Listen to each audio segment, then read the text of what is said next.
प्रदेश अध्यक्ष स्वतंत्र देव सिंह सहित पार्टी के विधान परिषद के लिए प्रत्याशी घोषित। परिषद की 12 सीटों के लिए चुनाव।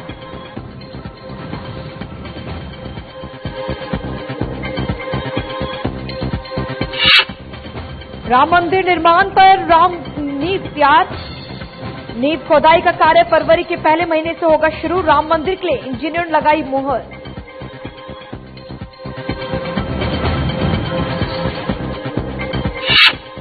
माघ मेले में संत और कल्पवासियों के लिए कोविड संक्रमण की होगी जांच। प्रशासन की ओर से पोर्टल किया गया तैयार। कल्पवासियों की सूची उपलब्ध।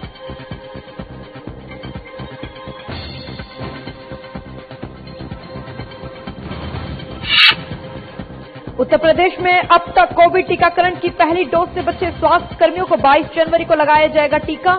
हफ्ते में 2 दिन लगाया जाएगा टीकाकरण।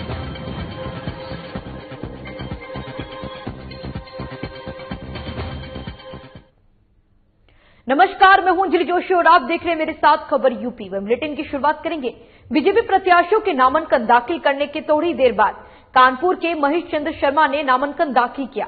इसमें 12 सीटों पर होने वाले चुनाव रोचक होंगे।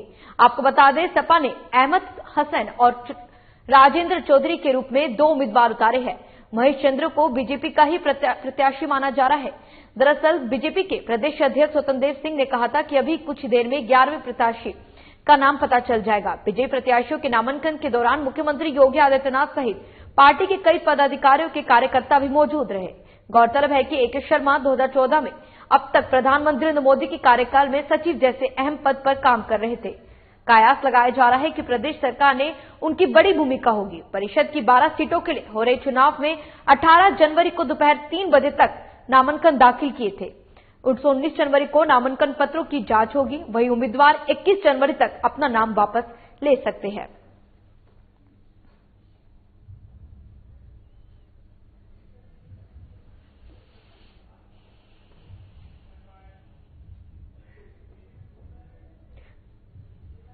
वहीं अमेजन प्राइम वीडियो पर चल रही वेब सीरीज लाइव के निर्माता, निर्देशक और अन्य शामिल विरोध अभियोग के पंजीकृत कराने जाने के निर्देश दिए हैं। उच्चाधिकार निर्देशानुसार अमेजन प्राइम वीडियो पर उक्त वेब सीरीज को देखा गया तो पाया गया कि वेब सीरीज के पहले एपिसोड में हिंदू देवी देवताओं का गलत तरीके से रूप धारण किया गया। साथ ही धर्म से जोड़कर गलत शब्दों का प्रयोग किया गया। इसके साथ ही देवी देवताओं के लिए गलत शब्द को बोलते हुए देखने को मिला। साथ ही निम्न स्तरीय भाषा का प्रयोग भी किया गया जो धार्मिक भावनाओं को भड़काने का और ठेस पहुंचाने का काम करता है।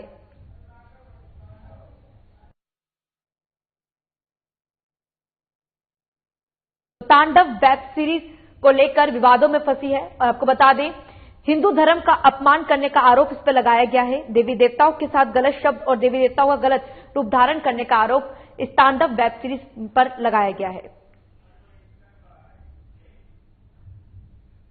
कोविड काल के समय बाल भिक्षुओं की संख्या में इजाफा होने के कारण प्रदेश सरकार ने इन बाल भिक्षुओं को चिन्हित कर एक विशेष कार्य योजना जनपदीय स्तर पर लागू की है, जिसके तहत बाल भिक्षुओं को शिक्षा की दिशा में प्रेरित करने और उनके माता पिता को रोजगार का कार्य योगी सरकार द्वारा उपलब्ध कराया जा रहा है। प्रदेश में बाल भिक्षुवृत्ति रोकने के लिए और बाल भिक्षुओं को सबल बनाने वाले इस विशेष अभियान को वाराणसी की प्रतिमा सिंह ने बढ़ावा दिया है। देखिए हमारी इस खास रिपोर्ट में।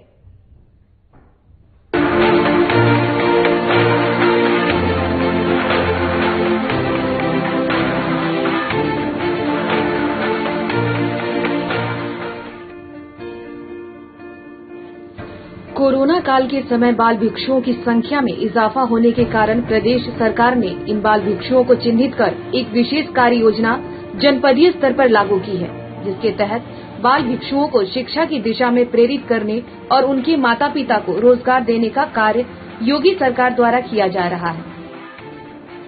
प्रदेश में बाल भिक्षावृत्ति रोकने और बाल भिक्षुओं को सबल बनाने वाले इस विशेष अभियान को वाराणसी निवासी प्रतिभा सिंह बढ़ावा दे रही हैं।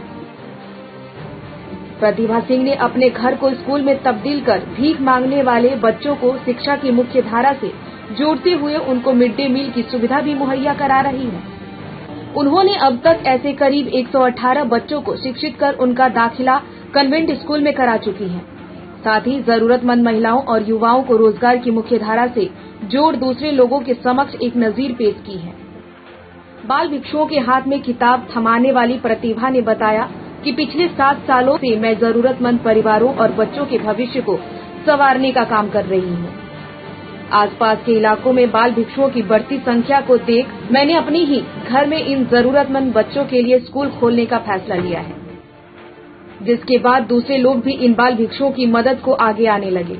इसके साथ ही झुग्गी झोपड़ी और मलिन बस्तियों में रहने वाले गरीब परिवारों के बच्चों और उनके अभिभावकों को प्रोत्साहित किया, जिससे धीरे धीरे बाल भिक्षुओं के कदम शिक्षा की दिशा में बढ़ने लगे। साथ ही उन्होंने कहा कि मुख्यमंत्री योगी आदित्यनाथ द्वारा प्रदेश में बाल भिक्षावृत्ति के खिलाफ चलाए जा रहे अभियान से दूसरे प्रदेशों को भी प्रेरणा लेनी चाहिए।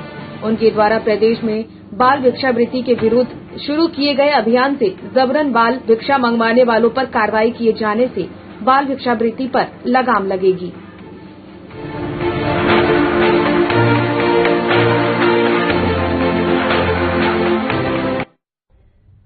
वहीं अपर मुख्य सचिव सूचना डॉक्टर नवनीत सहगल ने कोविड-19 संबंधित प्रेस कॉन्फ्रेंस किया। आइए नजर डालते हैं।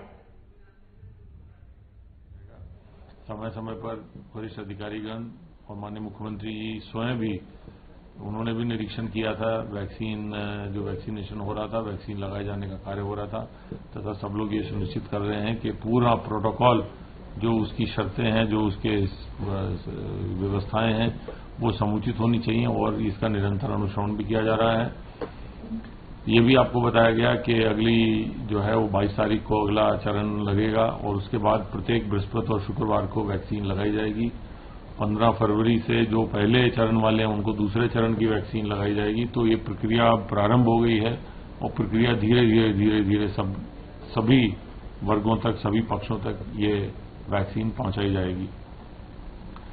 प्रदेश सरकार द्वारा जो विशेष रणनीति अपनाई गई है कोरोना से लड़ाई की, वो उसमें जो अहम है, सबसे इम्पोर्टेंट है, वो है कि प्रदेश सरकार और इसकी जो एजेंसीज हैं, विशेषकर स्वास्थ्य विभाग, ये घर घर तक जाकर और संक्रमण के लक्षणों का पता लगा रहे हैं, परिवारों से पूछ रहे हैं और ये पूरे देश में एक अपनी तरह की अलग एक रणनीति है।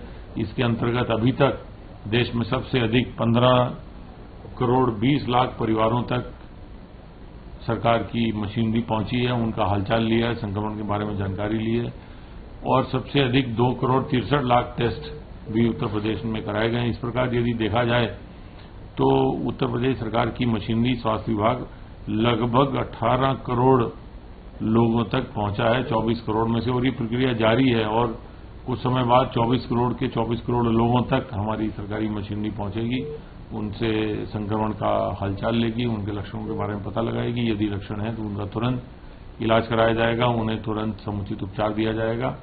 ये इसी रणनीति का नतीजा है कि आज कई प्रदेशों में संक्रमण बढ़ रहा है, जबकि उत्तर प्रदेश में ये संक्रमण घट रहा है और काफी सीमित अवस्था में है और इसी रणनीति के चलते अब ये लगातार घटेगा और वैक्सीनेशन का कार्य प्रारंभ हो गया है। शीघ्र ही जो हमारी कोरोना की तरफ जो लड़ाई है, माननीय मुख्यमंत्री जी के निर्देशन में जो लड़ी जा रही है, उसमें हम लोग आगे बढ़ेंगे। प्रदेश में संक्रमण कम होने से हॉटस्पॉट और कंटेनमेंट जोन में कमी आई है और गतिविधियां सामान्य हो गई हैं। प्रदेश में औद्योगिक गतिविधियां सामान्य चल रही हैं। प्रदेश में मिशन रोजगार चलाया जा रहा है। कल माननीय मुख्यमंत्री जी लगभग 436 शिक्षकों को अपने कर कमलों से नियुक्ति पत्र प्रदान करेंगे। ये जो मिशन रोजगार प्रदेश सरकार द्वारा चलाया जा रहा है, ये इसमें तीनों पक्ष हैं, राज्य सरकार की अधीन नौकरियां, स्वरोजगार से रोजगार के अवसर उपलब्ध कराना और कौशल प्रशिक्षण के माध्यम से रोजगार के अवसर उपलब्ध कराना। जो सरकारी नौकरियां हैं उनमें सभी विभागों को निर्देशित किया गया और क्रमवार उनके द्वारा एक पारदर्शी तरीके से नियुक्तियां की जा रही हैं, भर्तियां की जा रही हैं। उसी क्रम में कल माध्यमिक शिक्षा विभाग द्वारा माननीय मुख्यमंत्री जी के कर कमलों से 436 शिक्षकों को नियुक्ति पत्र वितरित किए जाएंगे। इसके साथ साथ बैंकों से समन्वय करके प्रदेश में लघु सूक्ष्म मध्यम उद्योगों के माध्यम से रोजगार के और अवसर पैदा करने का प्रयास किया जा रहा है और उसी एक अभियान में, जो कि मिशन रोजगार के अंतर्गत ही चल रहा है, अब तक प्रदेश में 7,11,000 नई लघु और सूक्ष्म उद्यम की इकाइयां स्थापित हुई हैं, जिन्हें बैंकों द्वारा लगभग 23,565 करोड़ रुपए के ऋण वितरण हुए हैं।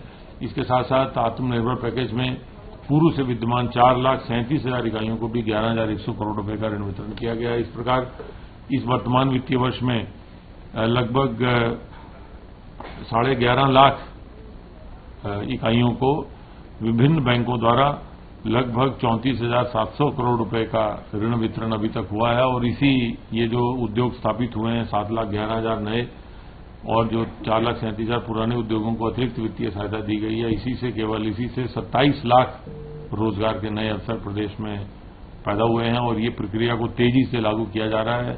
24 जनवरी को उत्तर प्रदेश दिवस के अवसर पर भी एक बहुत बड़े लोन मेले का आयोजन किया जाएगा, जिसमें कि लखनऊ में तथा जनपदों में विभिन्न राजकीय जो सरकार की योजनाएं हैं उनमें स्वरोजगार के लिए ऋण वितरण बैंकों के माध्यम से कराया जाएगा। ये प्रक्रिया तेजी से चल रही है और जो एक सरकार का लक्ष्य है कि कम से कम 50 लाख रोजगार उत्पन्न करना, रोजगार के अवसर उत्पन्न करना मार्च 2021 तक, वो लक्ष्य को तेजी से प्राप्त करने की ओर कदम बढ़ रहे हैं। इसके साथ साथ उत्तर प्रदेश सरकार किसानों के हितों के लिए भी कृतसंकल्प है। किसानों को न्यूनतम समर्थन मूल्य प्राप्त हो, न्यूनतम समर्थन मूल्य पर उनके धान और गेहूं की खरीद निरंतर होती रहे, मक्का की खरीद होती रहे, मूंगफली की खरीद होती रहे। ये एक अभियान के रूप में चलाया जा रहा है। वर्तमान समय में लगभग 609 लाख क्विंटल धान की खरीद की जा चुकी है, जो कि पिछले वर्ष इसी समय की गई धान की खरीद से लगभग 1.5 गुना अधिक है। इसके साथ साथ 10,64,000 क्विंटल मक्के की भी खरीद प्रदेश में हुई है। मक्का खरीद का अभियान अब समाप्त हो गया, परंतु धान क्रय का अभियान अभी चलता रहेगा और ये लगभग इस माह से लेकर फरवरी में भी ये अभियान चलेगा, ताकि धान की फसल जो कि उपलब्ध है उसे खरीदा जा सके। लक्ष्य से अधिक प्रदेश सरकार द्वारा खरीदा गया, परंतु माननीय मुख्यमंत्री जी ने ये निर्देश दिए हैं कि किसानों के कल्याण के लिए जो ये हम न्यूनतम समर्थन मूल्य पर धान खरीद रहे हैं उसको बदस्तूर खरीदा जाए जब तक कि धान मंडी में आता है। धन्यवाद।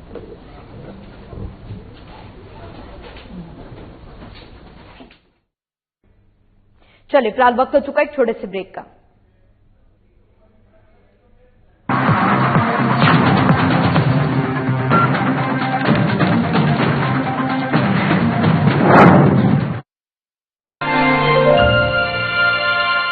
उत्तर प्रदेश की उन्नति को गति प्रदान कर रही है प्रदेश विश्व स्तरीय कनेक्टिविटी। एयर, मेट्रो और सड़क कनेक्टिविटी से प्रदेश में बढ़ रहे हैं रोजगार एवं निवेश के नए अवसर। यहाँ की कनेक्टिविटी पर जो काम हुआ है उसका लाभ अब सब दूर दिखाई दे रहा है। जेवर में निर्माणाधीन एशिया का सबसे बड़ा अंतर्राष्ट्रीय एयरपोर्ट समेत 29 नए एयरपोर्ट परियोजनाएं प्रदेश एवं समृद्धि का प्रतीक बन गए हैं। उत्तर प्रदेश में ढेर सारी संभावनाएं विगत 5-6 वर्षों में सिविल एविएशन के क्षेत्र में डेवलप हुई हैं। हवाई मार्गों के साथ साथ प्रदेश के 7 शहरों की कनेक्टिविटी को और सुगम बना रही है मेट्रो रेल। एक ओर नोएडा और लखनऊ में मेट्रो रेल सफलतापूर्वक कार्यरत हो चुकी है, तो कानपुर, आगरा, प्रयागराज, मेरठ और गोरखपुर में मेट्रो परियोजनाओं पर कार्य तीव्रता से चल रहा है। जब से मेट्रो स्टार्ट हुई है हमारे लिए काफी इजी हो गया। मैं इसके लिए सरकार का काफी धन्यवाद करना चाहूंगा। प्रदेश के विकास पथ को नई ऊर्जा दे रही है। राज्य में विकसित होते 1353 किलोमीटर लंबे 5 अत्याधुनिक एक्सप्रेसवे। इसके साथ साथ सड़कों का चौड़ीकरण और सुदृढ़ीकरण का कार्य भी तेजी से चल रहा है। इन एक्सप्रेसवे ने राज्य में कनेक्टिविटी के नए मानक स्थापित किए हैं, तो साथ ही एक्सप्रेसवे से जुड़ते क्षेत्रों में औद्योगिक निवेश एवं युवाओं के लिए रोजगार की अपार संभावनाएं भी बन रही हैं। बेहतर और अत्याधुनिक कनेक्टिविटी से खुल रही है उत्तर प्रदेश की प्रगति की नई राहें। For receiving this award for being the best channel head of the year.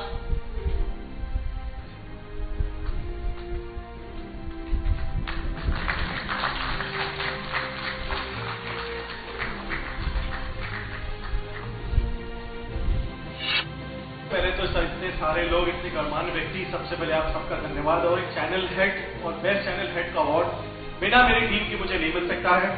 और मुझे लगता है कि बेस्ट चैनल हेड के अलावा मैं चाहूंगा अगले साल हमारे चैनल को इसी मेहनत के साथ अगर हम उसको बेस्ट चैनल भी बना सके 7+। आप सभी का बहुत बहुत धन्यवाद कि आप सब लोगों के बीच में मुझे अवार्ड मिला। Thank you very much. 14वीं media excellence award 2020 best channel head का अवार्ड साधना प्लस की चैनल हेड बिजमोहन सिंह ने पत्रकारिता की बारीकता को समझते हुए अपने नाम किया। वहीं बेस्ट मीडिया टीम का अवार्ड साधना प्लस की टीम ने एकता में अनेकता का संदेश देते हुए उनकी झोली में गिरा।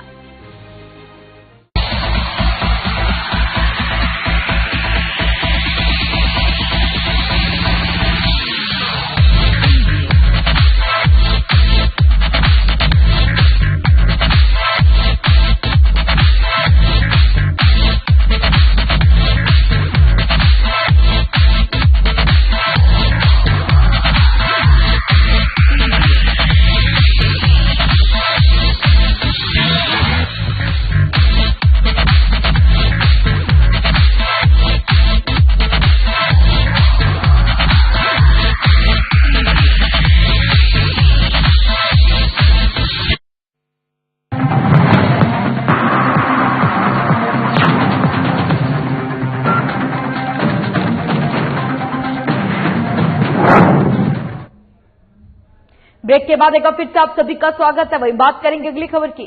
शिकारपुर के खंडवा में संघ संचालक मोहन भागवत ने 3 दिवसीय प्रवास में रविवार को मेरठ प्रांत में संघ की गतिविधियों पर चर्चा की। इस दौरान प्रांत से आए प्रचारक और कार्यवाही से कोविड काल के बाद के हालात की जानकारी भी ली गई। उन्हें ऐसे हालात पर जमीनी स्तर पर काम करने के साथ ही लोगों के मध्य जाकर सीधे बातचीत भी की। आवश्यकता पड़ने पर उनसे हर चीज का समाधान भी लिया। 3 दिवसीय प्रवास के दौरान रविवार से प्रांत वंदना के बाद शाखा में शामिल हुए। इस दौरान मेरठ प्रांत में आए लगभग 45 प्रचारक कार्यवाही में उन्होंने सीधा बातचीत की। उन्होंने प्रचारकों और संगठनों से अन्य लोगों से बातचीत की। इसके साथ ही दूसरे सत्र में उन्होंने प्रांत में आए स्वयं सेवकों से फिर प्रांत से विभिन्न कार्यक्रमों पर भी चर्चा करते हुए नजर आए मोहन भागवत।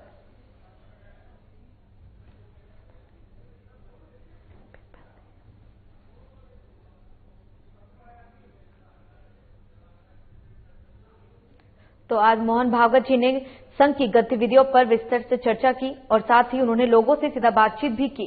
तो आपको बता दें कि इसके अलावा मोहन भागवत जी ने लोगों से बातचीत करते हुए उनकी सारी समस्याओं को सुना और साथ ही उनका समाधान करने की बात भी की।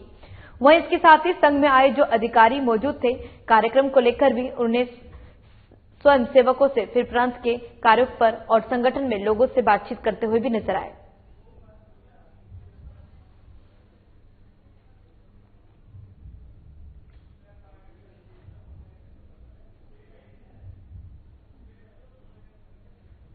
वहीं श्री राम जन्मभूमि पर भव्य राम मंदिर निर्माण के लिए नींव का प्रारूप तैयार हो चुका है।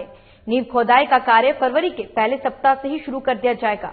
श्री राम जन्मभूमि तीर्थ क्षेत्र ट्रस्ट के महासचिव चंपत राय ने बताया कि राम मंदिर की नींव के ढांचे पर इंजीनियरों ने मोहर लगा दी है। पूरी मंदिर विश्व में इंजीनियरिंग के सर्जन से शामिल होगा। 1 फरवरी से नींव खोदाई का कार्य शुरू होने जा रहा है और संभावना जताई जा रही है कि राम मंदिर शताब्दियों तक सुरक्षित रहेगा। इसके लिए देश की 10 बड़ी टेक्निक एजेंसियों से करीब 8 महीने तक मंथन किया गया है। उन्होंने कहा कि राम मंदिर में नींव का प्रारूप तैयार हो चुका है। ऐसे में यदि 1 फरवरी से काम शुरू हो जाएगा तो 33 से 40 महीने के अंदर ही राम मंदिर का निर्माण कार्य पूरा कर लिया जाएगा।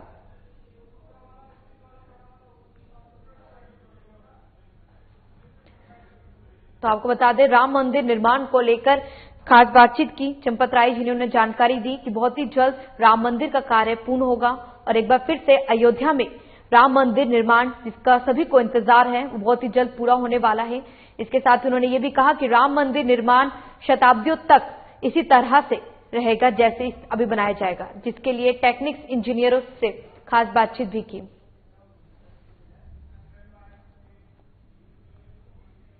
वहीं आखिर इंतजार की घड़ी समाप्त हो गई। कोविड महामारी से बचने के लिए स्वदेशी टीकाकरण का महाअभियान भी चलाया गया। पीएम नरेंद्र मोदी के संबोधन के बाद देशव्यापी इस अभियान को फुल प्रूफ व्यवस्था के तहत आगाज किया गया।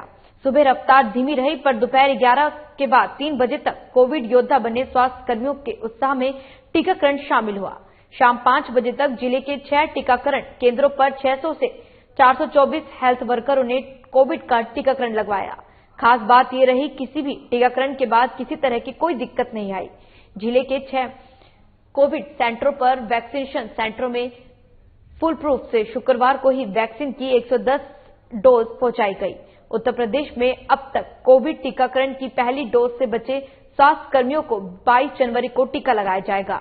इसके बाद 1 हफ्ते बाद ही उस टीकाकरण के 2 दिन टीका लगाया जाएगा। वहीं आपको बता दें कि कोविड टीकाकरण को लेकर उत्तर प्रदेश में शनिवार को कोविड टीकाकरण की शुरुआत कर दी गई थी। मौके पर प्रदेश में कई सारे स्वास्थ्य कर्मियों ने वैक्सीन की पहली डोज लगाई गई थी और जिसके बाद इसका नतीजा अभी तक सही देखने को मिल रहा है। तो आपको बता दें कि उत्तर प्रदेश में कोविड टीकाकरण की जो महाअभियान शुरू किया गया था, उस महाअभियान को लेकर अभी तक जो परिणाम सामने आए हैं वो परिणाम काफी सही देखने को मिल रहे हैं, जिसके चलते आपको बता दें कि अब नेक्स्ट कोविड टीकाकरण जो है वो 22 जनवरी को लगाया जाएगा और ये टीकाकरण 2 सप्ताह में 2 बार किया जाएगा। आपको बता दें कि अभी तक जो भी स्वास्थ्यकर्मी या फिर जो भी लोग बच चुके हैं कोविड टीकाकरण से, उनका टीकाकरण 22 जनवरी को किया जाएगा और वे 2 दिन तक ही कोविड टीकाकरण लगाया जाएगा। तो कोविड जैसी बड़ी महामारी के चलते उसे लोगों को निजात दिलाने के लिए, लोगों को छुटकारा दिलाने के लिए कोविड टीकाकरण का महाअभियान की शुरुआत हो चुकी है, जिसका फायदा हमें देखने को मिल रहा है कि बड़ी संख्या में लोगों ने कोविड टीकाकरण का उपयोग किया और जिसका परिणाम अभी तक सही देखने को मिल रहा है। उत्तर प्रदेश में मुख्यमंत्री योगी आदित्यनाथ ने कोविड महा टीकाकरण अभियान का शुभारंभ किया। चलिए फिलहाल बुलेटिन में इतना ही। मुझे दीजिए इजाजत, बने रहिए हमारे साथ, देखते रहिए साधना प्लस।